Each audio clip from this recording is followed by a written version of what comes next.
Basically ঘটনা তো আমরা সবাই জানি যেটা হয়েছে। সো বেসিক্যালি ওটা নিয়ে কিছু ছিল না। যেটা ছিল যে আমাদের একটা ব্যাপার ছিল যে ওরা যে ভালোভাবে ফেরত এসছে সেই জন্য একটা শুক্রিয়ার দোয়া করার জন্য একটা মিলাদটা করা ছিল। তারপর যারা মুসলমান এতগুলো আমাদের মারা গেল ওখানে ওই ক্রাইস্ট চার্চে, তাদের ওখানে বাংলাদেশিও আছে 5 জন। সো ওদের সকলের জন্য আত্মার মাগফিরাত কামনা করে আমরা দোয়া করেছি। সো এটাই ছিল মূল উদ্দেশ্য। আরেকটা ছিল যে ওদের সাথে যেরকম একটু আসা যাওয়া কথাবার্তা বলে বোঝা যে ওদের মেন্টাল স্টেটটা কেমন। তবে যতটা এর চেয়ে ভয়াবহ অভিজ্ঞতা তো আসলে হয় না সাধারণত, এটা ওদের জন্য অত্যন্ত শকিং।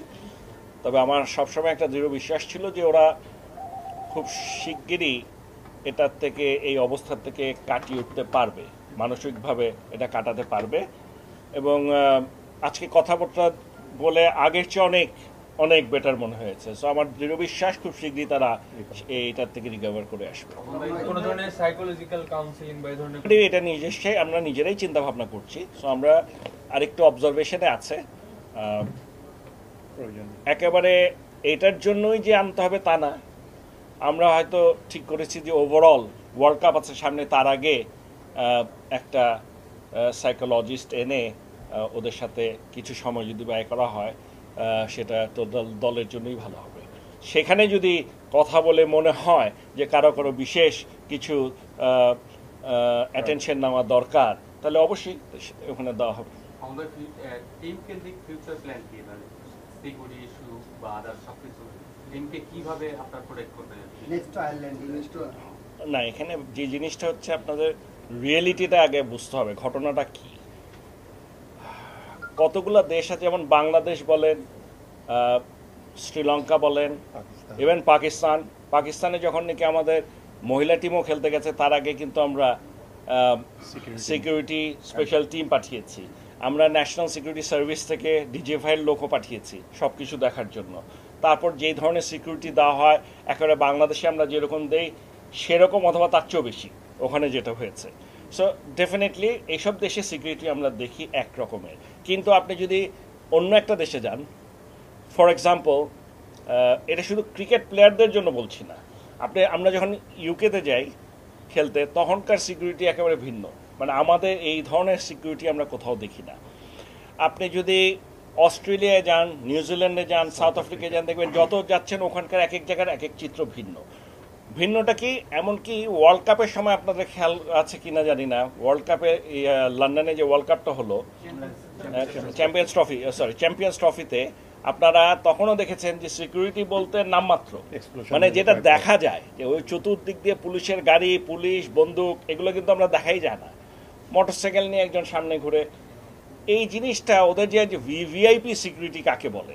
আপনি যদি ওই দেশের প্রধানমন্ত্রী বা রাষ্ট্রপতির চলাচল দেখেন, এই একই জিনিস। আপনি সিঙ্গাপুরে, আমার নিজের অভিজ্ঞতা যে সিঙ্গাপুরে রাষ্ট্রপতি যাচ্ছে, শুধু একটা মোটরসাইকেল আছে, সে গিয়ে একটু মোড়ে গিয়ে সামনে গিয়ে রাস্তাটা একটু ব্লক করে, দ্যাটস অল। এটাই ওদের ভিভিআইপি সিকিউরিটি। সো এক এক দেশের সিকিউরিটি কনসেপ্টটাই ডিফারেন্ট। তাই বলে তো এইটা হলো একটা সমস্যা, মেইন সমস্যা নাম্বার ওয়ান। আর আরেকটা মেজর সমস্যা যেটা হয়েছে আমার কাছে ব্যক্তিগতভাবে মনে হয়েছে, যখন নাকি আমরা সিকিউরিটি নিয়ে একটু বেশি কথাবার্তা বলতে যাই, ওদের ধারণা যে আমাদের কেউ কিছু করবে না। সো যত ভয় ওদের, মানে আমাদের আবার মারবে কে, এরকম একটা ভাব। ঠিক আছে, মারলে ওদের মারবে। সো সিকিউরিটিটা ওদের জন্য বেশি দরকার, এরকম একটা মানে মাথার মধ্যে ওদের চিন্তা।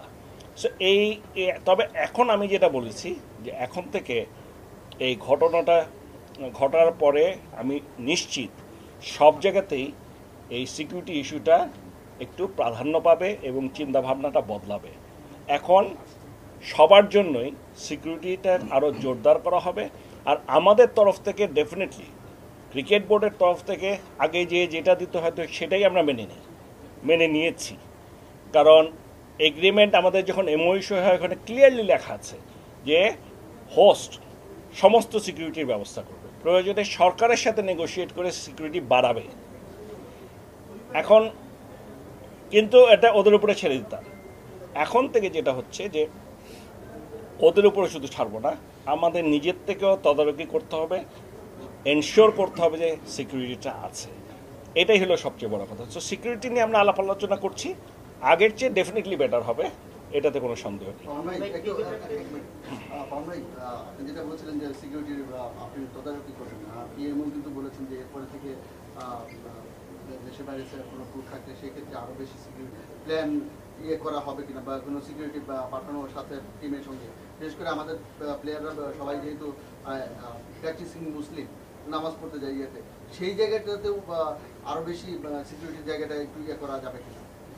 মানে হ্যাঁ, আমাদের জন্য এটা একটা আরেকটা অ্যাডিশনাল ইস্যু, কারণ ওরা সাধারণত সিকিউরিটি দেয় কোথায়?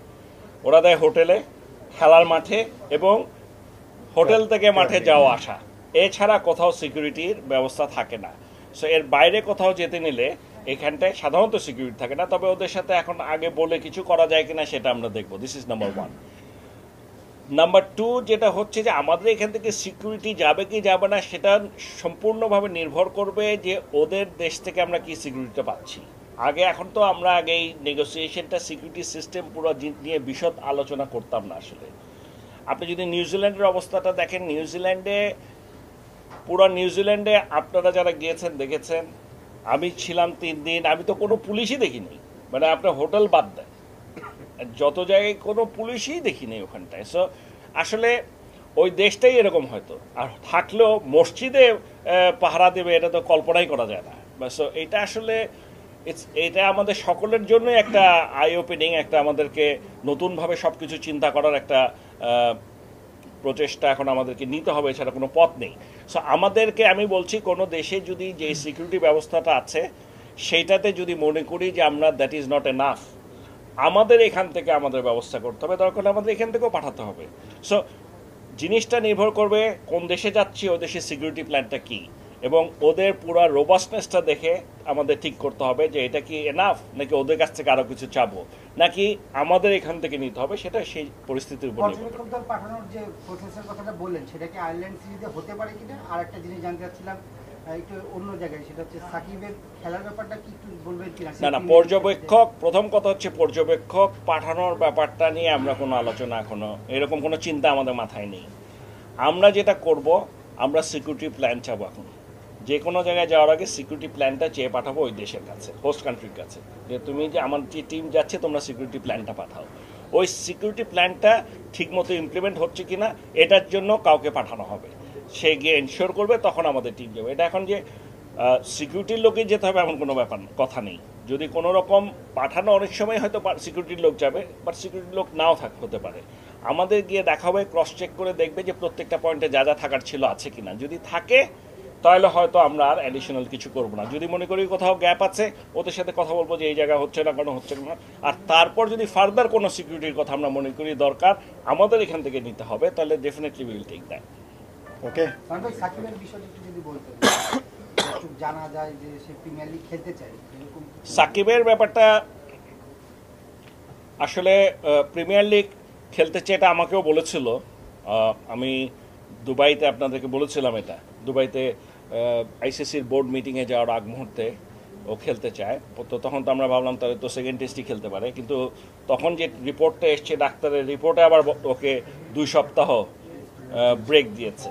সো এটা 20 তারিখে শেষ হচ্ছে, হলে তাকে আবার টেস্ট করবে, অ্যাসেস করার পরে জানা যাবে যে ওর পরিস্থিতিটা কী। আসলে পুরোটাই মেডিকেল, আমাদের এখানে কিছু বলার নেই। ডাক্তাররা যা বলে সেটাই তো শুনতে হবে, আমাদের কিছু করার নেই এখানটায়। নাম্বার 1। নাম্বার 2, প্রিমিয়ার ডিভিশনে খেলার সত্যি কথা বলতে কি এটা কোনো প্রশ্নই আমি সুযোগই দেখি না, মানে অ্যাবসোলুটলি নো। এখানে তো ড্রাফটের লিস্টেই তো ওদের নাম নেই, তো খেলবে কিভাবে? মানে এখানটায় কেন যে কথা আসে কেন আমি তাও জানি না, মানে এটা আসছে কোত্থেকে। ওরা যদি খেলতেই চেত তাহলে আগে ড্রাফটের নাম রাখলেই পারতো, যে কোনো ক্লাব নিলে নিত, তাতে কোনো অসুবিধা নেই। সো এইটা না যে আমি ড্রাফটের নাম দিব না, হঠাৎ আজকে মনে হলো আমি একটা ম্যাচ খেলবো, কালকে খেলবো না। ঢাকা প্রিমিয়ার লিগ কিন্তু এত মানে সহজ জিনিস না।